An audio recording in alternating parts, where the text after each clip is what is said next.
Hey, thanks for stopping by. Health and happiness to you. I'm Skol, and today I'm gonna do you a favor, see? What we're gonna do is have a tabletop review of this authentic Italian stiletto. This is an 11-inch Campolin made in Maniago, Italy, marked 2017. You can go to the website AGA Campolin. You can see their products. They're still in business. They've been hand crafting, hand making authentic Italian stilettos for almost 100 years. So this is handmade in Italy, in the famous town of Maniago, Italy. This is a stag handle version. And this is also the old school classic version. In the 1960s, they invented a swing bolster that would swing on a pivot and would lift the lock. But the old school versions before that, classic, you had to manually push down with your thumbs to lift the pick lock, and then you could push it closed. Then it has a button actuator here, and it's got a safety. And if you look close, there's a little slit in the stag, so you can ride the safety up, and once it's up, when you press the button, nothing happens. And if you push the safety back, now it's ready to fire.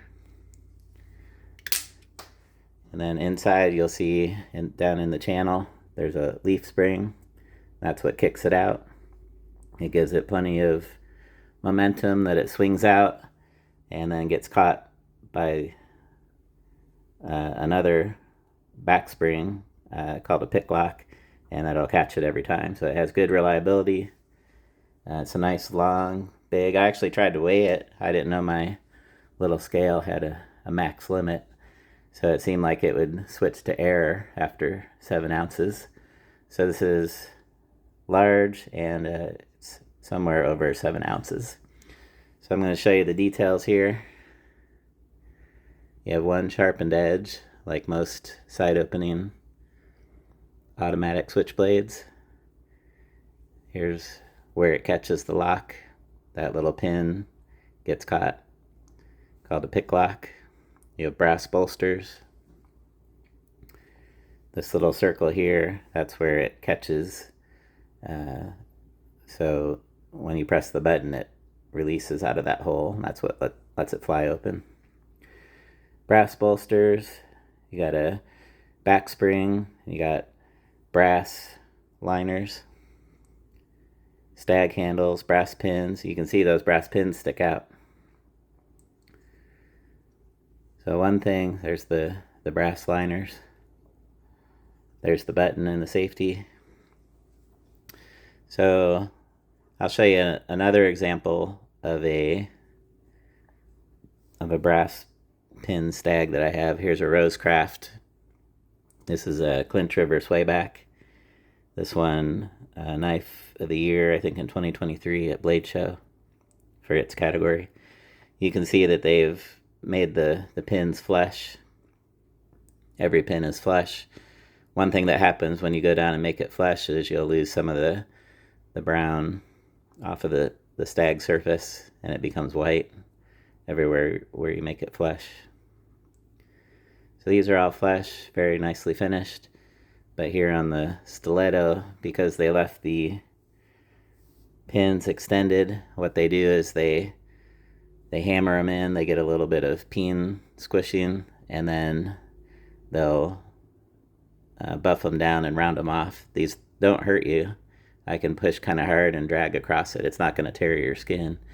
It's kind of unusual to feel them, because you never, on any other stag knife you have, you never feel the pins, but on these you can feel the pins.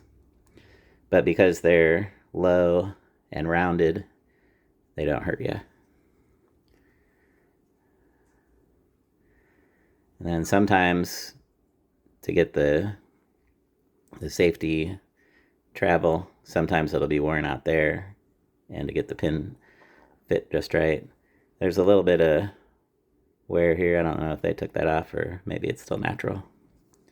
But this side's real dark, and you're not getting any of that wear on the stag because they didn't go down that far. But you can see the finish here in the corners. I see these are handmade. I see a little spot there, not quite 90 degrees flesh. This one's a little bit better. Handcrafted in Italy for almost 100 years, but they function well. You can see some of the handwork, hand polishing and buffing.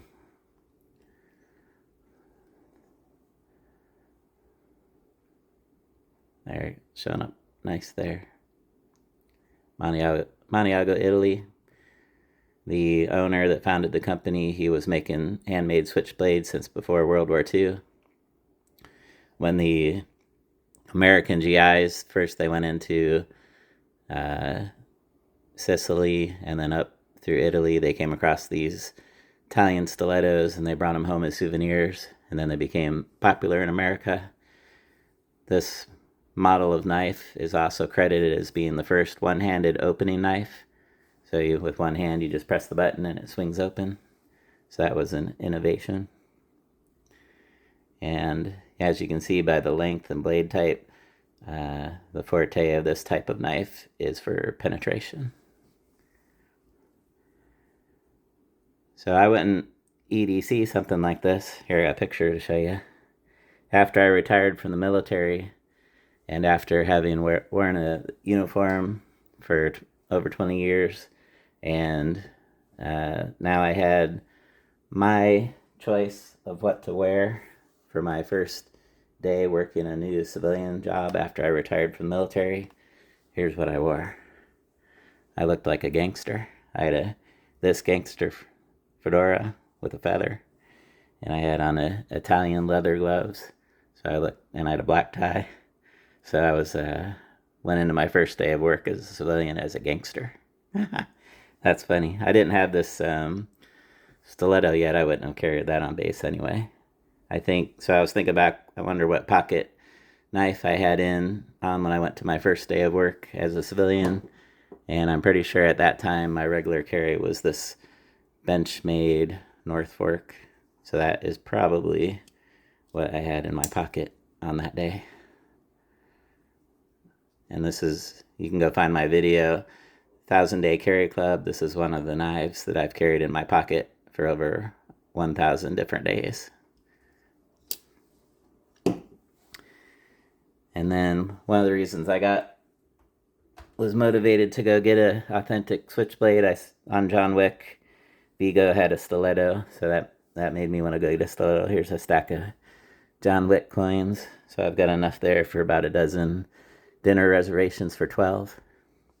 And then got my gangster hat with the feather, and I've got a short-barreled revolver. That's gangster. Maybe play some poker and a little eye candy to go along with it. Kind of stereotype, but still fun. So anyway, let's finish looking at the back side, or the front side.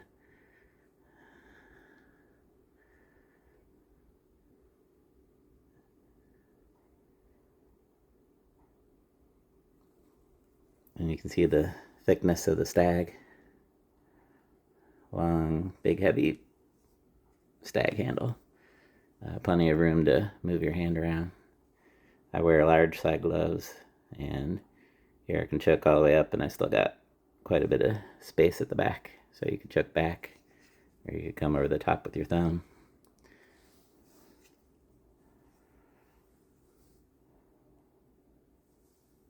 Well, there you go. There's my authentic. You can still get these.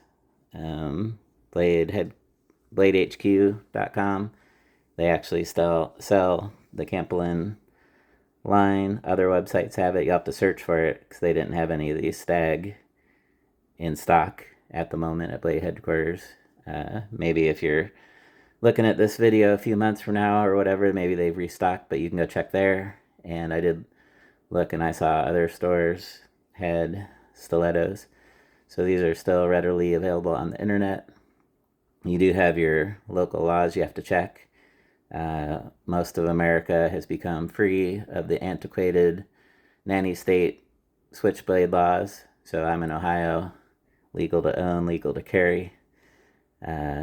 Some states have different rules. Maybe you can own it, but you can't carry it, stuff like that. So go check your local laws, see if you live in the part of free America, like I do.